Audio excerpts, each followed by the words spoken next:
Channel पर मैं हूं आपके साथ शिप्रा सैनी। उत्तर प्रदेश पंचायत चुनाव के नतीजे सामने आ गए हैं। बीजेपी ने बेहतर प्रदर्शन किया है। बेहतर प्रदर्शन इस लिहाज से क्योंकि ये पहला मौका है जब बीजेपी ने पुरजोर तरीके से उत्तर प्रदेश में जिला पंचायत का ये चुनाव लड़ा और समाजवादी पार्टी को बड़ा झटका दिया है। अखिलेश यादव को कहीं ना कहीं इन नतीजों ने एक बड़ा झटका जरूर दिया है क्योंकि उनकी टक्कर में जिला पंचायत में पहली बार बीजेपी ने उन्हें हराने में कामयाब हो पाई है। तो जिला पंचायत चुनाव के नतीजे जो एक बार फिर से बीजेपी के पक्ष में गए हैं। उत्तर प्रदेश के 75 जिलों की 3051 जिला पंचायत की सीटों पर यह मतदान हुआ, जिसकी जो मतगणना है वो लगातार जारी थी और अब नतीजे स्पष्ट हो चुके हैं। बीजेपी 764 सीटें बीजेपी ने हासिल की है, वहीं समाजवादी पार्टी 772 सीटें उनके खाते में आई है। इसके अलावा अगर बीएसपी की बात की जाए तो 369 सीटें बीएसपी ने हासिल की है।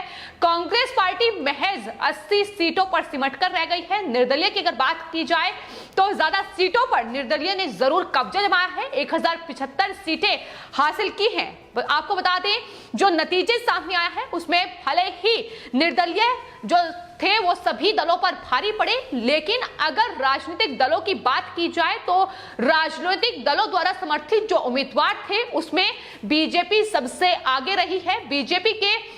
764 सीटें बीजेपी ने हासिल की है, जो अपने आप में ये स्पष्ट और साफ संदेश देने के लिए काफी है कि उत्तर प्रदेश में मुख्यमंत्री योगी आदित्यनाथ के नेतृत्व में जो सरकार चल रही है वो दरअसल उस पर भरोसा लोग जता रहे हैं। कल आपको बता दें उत्तर प्रदेश के 75 जिलों की 3051 जिला पंचायत सीटों पर जो ये मतदान हुए, इसकी जो काउंटिंग है वो रविवार से जारी है और अब जाकर काउंटिंग का ये दौर थमा है, जिसमें नतीजे साफ तौर पर सामने है। जिला पंचायत सदस्य, क्षेत्र पंचायत सदस्य, ग्राम पंचायत प्रधान और ग्राम पंचायत सदस्य के पदों पर ये जो चुनाव थे ये हुए थे और एक साथ चुनाव हुए, एक साथ अब मतगणना हुई है, जिसमें बीजेपी ने अपनी जीत का परचम लहराया है। हम आपको ये भी बता दें कि दरअसल ये जो पंचायत चुनाव है ये किसी पार्टी के सिंबल पर नहीं लड़े जाते हैं, बल्कि तमाम पार्टियों के जो उम्मीदवार हैं वो अपने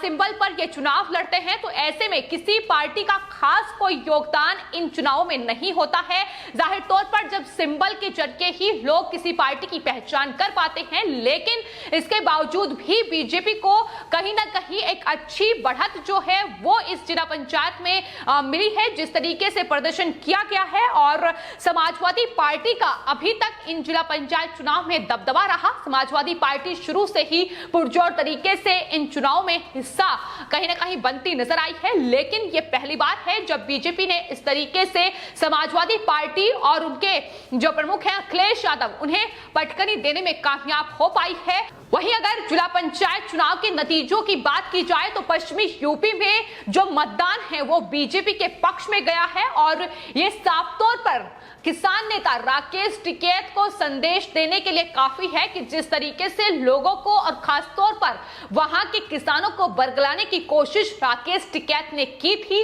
वो कहीं ना कहीं अब उसे जवाब दिया गया है। राकेश टिकैत मुजफ्फरनगर सीट से ताल्लुक रखते हैं और मुजफ्फरनगर सीट की अगर बात की जाए तो मुजफ्फरनगर सीट पर 13 सीटें जो है वो बीजेपी ने अपना कब्जा जमाया है। और आपको बता दें अखिलेश यादव को हार का मुंह देखना पड़ा है, वहीं बसपा और रालोद को 3-3 सीटें हासिल हुई हैं। लेकिन जिस तरीके से रालोद नेता अजीत चौधरी हो या फिर जयंत चौधरी हो, जिस तरीके से राकेश टिकैत के साथ मिलकर तमाम किसान संगठन किसान महापंचायत का आयोजन उनके द्वारा किया गया और बागपत से लेकर मुजफ्फरनगर, शामली, सहारनपुर के तमाम पश्चिमी यूपी के इलाके जहां पुरजोर तरीके से कहीं ना कहीं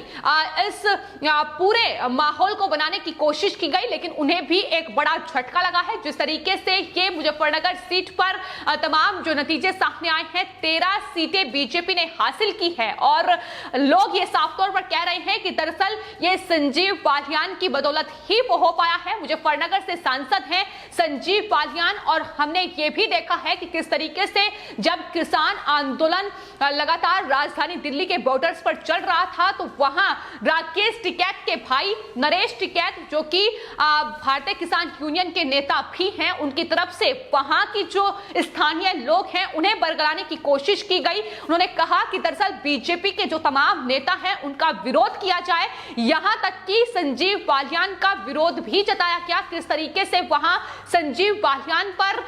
हमला करने की भी कोशिश की गई, ये भी तस्वीरें वहां से निकलकर सामने आई। लेकिन फिलहाल जो ये चुनाव हुए हैं, जाहिर तौर पर इन चुनावों में अगर बीजेपी, समाजवादी पार्टी या बसपा ने ये चुनाव लड़ा है तो उनके वहां जो स्थानीय नेता हैं उस पर काफी दारोमदार रहता है इन चुनावों का। ऐसे में संजीव बालियान की ये जीत के तौर पर भी देखा जा रहा है। तो फिलहाल उत्तर प्रदेश जिला पंचायत चुनाव के नतीजे जो कि साफ तौर पर बीजेपी के पक्ष में गए हैं, लेकिन जिस तरीके से समाजवादी पार्टी ने भी कड़ी टक्कर दी है और कहीं ना कहीं इस वक्त समाजवादी पार्टी, अखिलेश यादव की जो पार्टी है, वो अपनी जीत के तौर पर इसे देख रही है। लेकिन ये जरूर ध्यान रखना होगा कि दरअसल जो समाजवादी पार्टी उसमें अपनी जीत में कहीं ना कहीं जो विधानसभा चुनाव की राह तलाश रही है, जो कि 2022 में विधानसभा चुनाव उत्तर प्रदेश में होंगे, और समाजवादी पार्टी का यह कहना है कि ये चुनाव के नतीजे ही उत्तर प्रदेश में विधानसभा चुनाव की जो राह है वो तय करेंगे। लेकिन बीजेपी का यह कहना है कि तस्वीर अलग होगी, क्योंकि विधानसभा चुनाव जिला पंचायत के इन चुनाव से बेहद अलग होंगे और कहीं ना कहीं जो आंकड़े हैं, जो नतीजे हैं, वो भी बेहद अलग सामने आएंगे। लेकिन बावजूद इसके जिस तरीके से प्रदर्शन पहले ही मुकाबले में बीजेपी की ओर से किया गया, 764 सीटें हासिल की हैं, वो अपने आप में बेहद अच्छा प्रदर्शन के तौर पर देखने को मिल रही है। हालांकि कोविड के मद्देनजर लोगों ने इन चुनाव को टालने की बात भी कही। यहां तक कि उत्तर प्रदेश के मुख्यमंत्री योगी आदित्यनाथ की तरफ से भी यह कहा गया कि दरअसल कोरोना के मद्देनजर के चुनाव टाले जाएं, लेकिन इलाहाबाद हाई कोर्ट ने इन चुनावों को टालने का जो फैसला था उस पर कोई संज्ञान नहीं लिया, मना कर दी। लेकिन जिसके बाद ये चुनाव सामने आए और कहीं ना कहीं जिस तरीके से चुनाव लड़ा गया और जिस तरीके से ये नतीजे सामने आए हैं, साफ तौर पर बीजेपी के पक्ष में जाते दिखाई दे रहे हैं। अगर उत्तर प्रदेश में कोरोना की बात की जाए तो कहीं ना कहीं कोरोना के मद्देनजर इन चुनावों में जो वोटिंग परसेंटेज है वो भी काफी कम रहा। लोग घरों से बाहर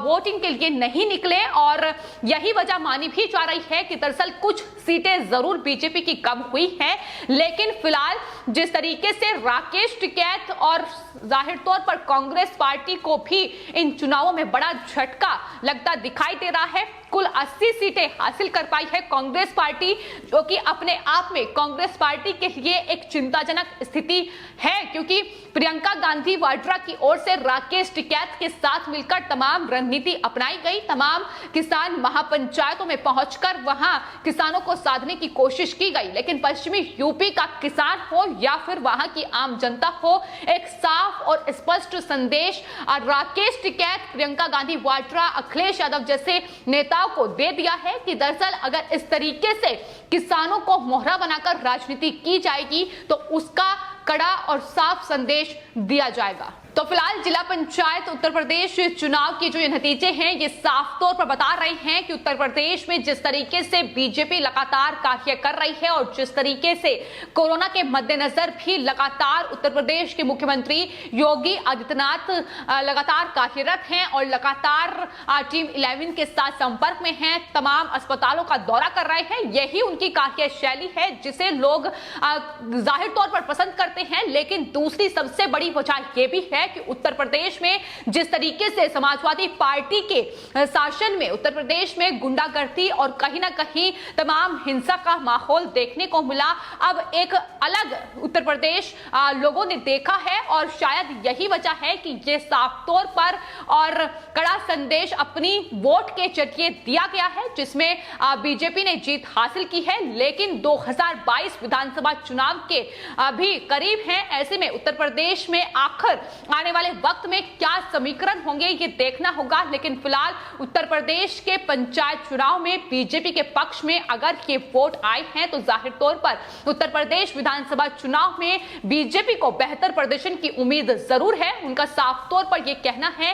कि ये जो नतीजे आए हैं ये उनके अपेक्षा के अनुकूल ही हैं, क्योंकि जिस तरीके से उन्होंने तैयारी की थी, हालांकि कोरोना के मद्देनजर तमाम